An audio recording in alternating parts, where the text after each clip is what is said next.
Two Worlds, One Family by Dragon Translator, Chapter 24, A Portrait of a Buff Man. Gyda sighed as the cloth was pulled off the shield. She glanced at Hiccup. He stared at the shield as if he were unsure if he were awake or having a nightmare. Some of the tribe cheered. Mulch clinked his tankard against Bucket's as Stoic congratulated Bucket on a successful painting. Gyda rubbed the side of her head when Stoic turned to ask Hiccup what he thought of the shield. "That's not me, Dad," Hiccup said as Astrid walked over to his side. "Sure it is, son," Stoic said, smiling. "Just bigger." Hiccup turned and walked out the door. Gyda's eyes narrowed. Stoic, speaking with Mulch and Bucket, did not notice. Astrid followed him, but not before shooting the still unaware Stoic a glare. Gyda waited until others moved to view the shield. She purposefully stopped Edith and Brynja from walking up.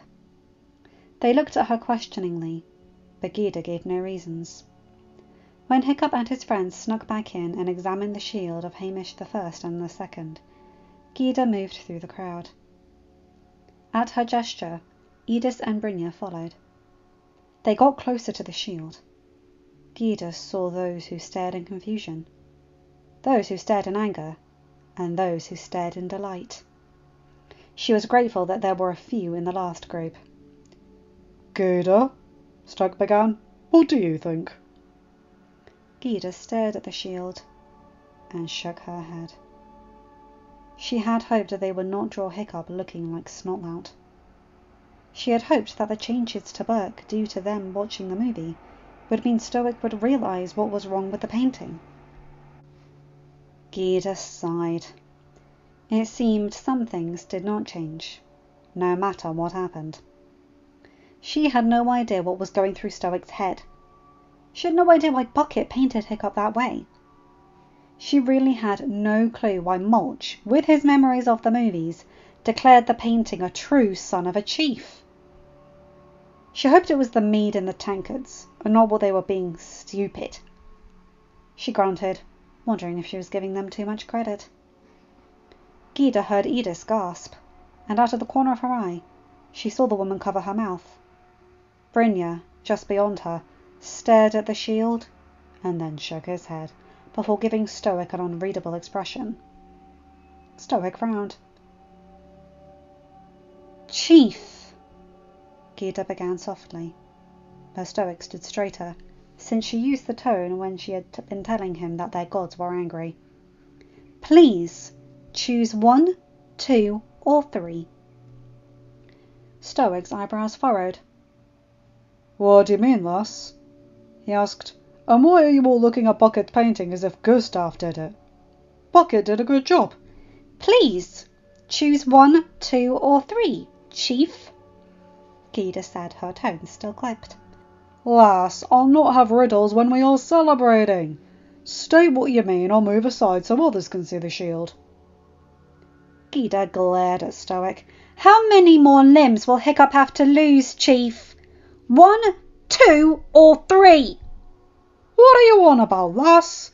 Hiccup won't lose any more limbs."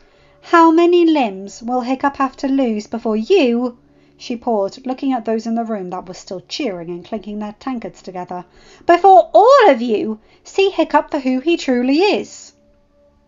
"That is Hiccup," Stoic said. "No, it is not," Gyda said, hands on her hips. "That is Snotlout's body with Hiccup's head and missing foot painted on. You almost lost him once, Stoic. Will you replace him for that? You certainly made him think you have." Stoic stared at the shield, and Gyda saw when he realised what he had done, and what had happened. His face fell for a heartbeat, before his jaw tightened. "Where is Hiccup?" he asked. Gyda grunted and turned, heading for the door. "Where is my son?" Stoic demanded, as she reached for the doors. "Why don't you ask that shield, Chief?" Gyda asked, knowing it was a petty response, but uncaring either way. She opened the door but stopped when Stoic bellowed after her, "Where is my son?" Gyda turned back to him, pinning him with a glare. You told me to keep my mouth shut on events that will happen. I will say this. Pray to whatever gods you hold closest to you right now. With that, she walked out of the door, slamming it shut. Shadowfire did not speak, just lowered himself so she could quickly climb into his saddle. Edith, Brynja and Stoic stopped her before she could take off. "Tell that dragon to lower himself so I can get on," Stoic said. Gyda glared down at the chief. He is my son, and he has a name, and you have done enough. Maybe it would be for the best if you take time to truly think on if you truly want Hiccup or not. Because to have him as your son means you take all of him, not just bits and pieces, not just on good days, and then shove him aside when it suits you. "You will take me to my son." No, Gyda said, before tapping her son's neck. He flapped his wings and rose into the air. Before he got too far, he looked down at Stoic. "Alpha loves you, Stoic. I know you love him. Why don't you think of ways you can show him that from now on? Mother and I will aid Alpha. Again." Shadowfire rose fully into the air, banking to the far side of the island. Gyda was silent as they flew before she grunted. "Why can people be so stupid?" she grabbled. "I don't know, Mama. Stoic was doing well. He cared. He showed Alpha that he cared. Something must have changed. Or are we missing something?" Gyda sighed. "I hope it's the latter and not the former. How I wish that blasted show would have just pointed out where on this island they went to." Gyda looked left as Lawkeeper and the red-orange Nada, who had been at her home, rose into the air. They levelled off, keeping formation with Shadowfire. "Is something wrong?"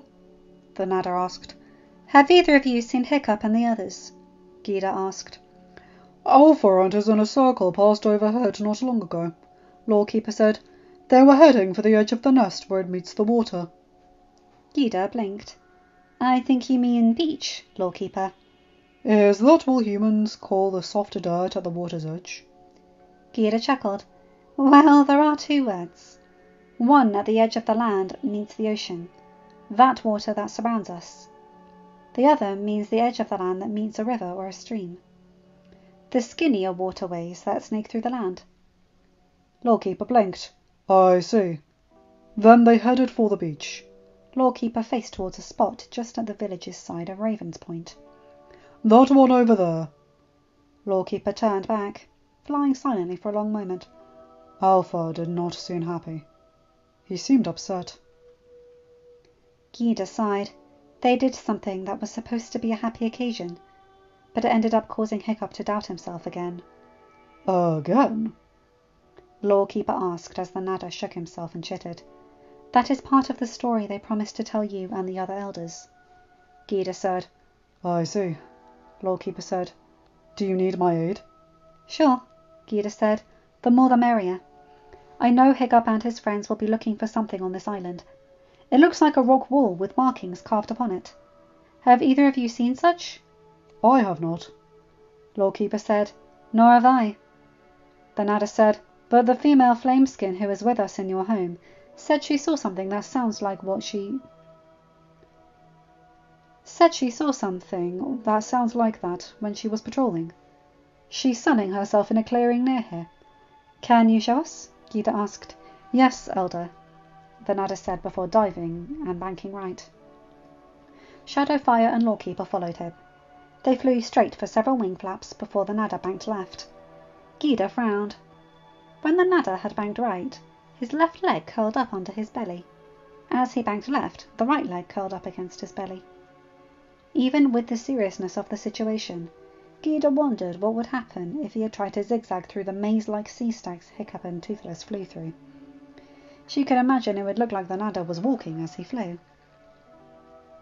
They soon found the clearing and landed as the nightmare sat up and looked at them, head tilted. Greetings, Elder, Shadowfire and Spikethrower. The nightmare said.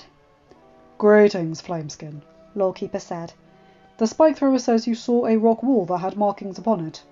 Yes, do you need to know where it is? Please, Gita said. I will guide you there, the nightmare said.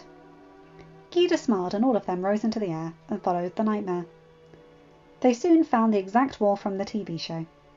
Gita gestured for them all to land. She glanced up at the position of the sun, then looked at Shadowfire. We did arrive here quickly, he said. It is possible we did beat them. Everyone turned as a familiar roar echoed. Hiccup and the others walked up, astride their dragons. Hiccup stared at Gita and frowned. Dad doesn't want you using your knowledge, Gita. I know. That is why he is not here, though he demanded I take you to him. But you got here before us, Hiccup pointed out. You knew this was the answer to the map. Yes, Gita said. This part of your tale was shown, Hiccup. Hiccup's eyes narrowed as he dismounted toothless.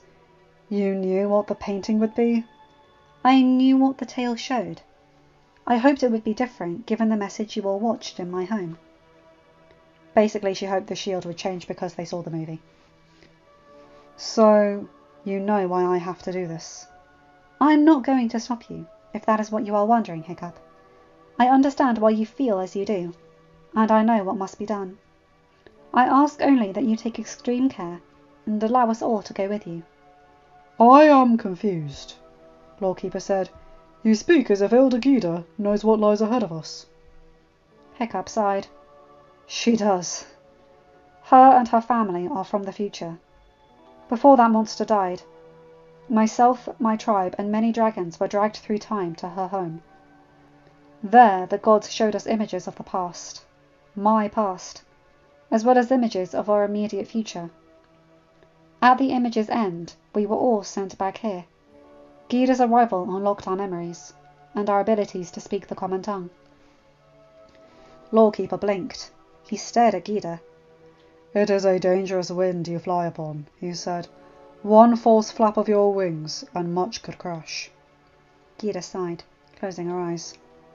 I know, she said softly. Lawkeeper, Hiccup said. Don't be so hard on her. Gita opened her eyes. It's fine, Hiccup. He is right. I have to watch things very carefully. Your father was also right. Some of the things that come have to be experienced without foreknowledge, or you will not learn and grow as you need to. I have to take care in what I may or may not change. I've already changed much as it is. Gita, Hiccup said. Gita smiled, placing a hand on Hiccup's free shoulder. The other had his terror brother peeking over it. An occurrence that did not seem to be changing any time soon. That you care about this, even though your father's actions have hurt you, shows you are the strongest person on this island, Hiccup. I am fine. Lawkeeper's words did not upset me. Now, let us finish what you have started, my friend. End of chapter. Hi guys, hope you enjoyed that one. Yeah, so Gita knows that Hiccup has to do this as a sense of self-worth and discovery. And they have to be reminded, like, you can't tell us everything. And I love that she stood up to Stoic. The man's trying, but he's still learning, and he just made a massive blunder. Anyway, you guys know the drill. Like, comment, and subscribe, and hit that bell to get notified whenever I upload a new video. Have a good day, night, or whatever time zone you're in. Bye, my guys, and non-binary pals. I'll see you in another video. Take care.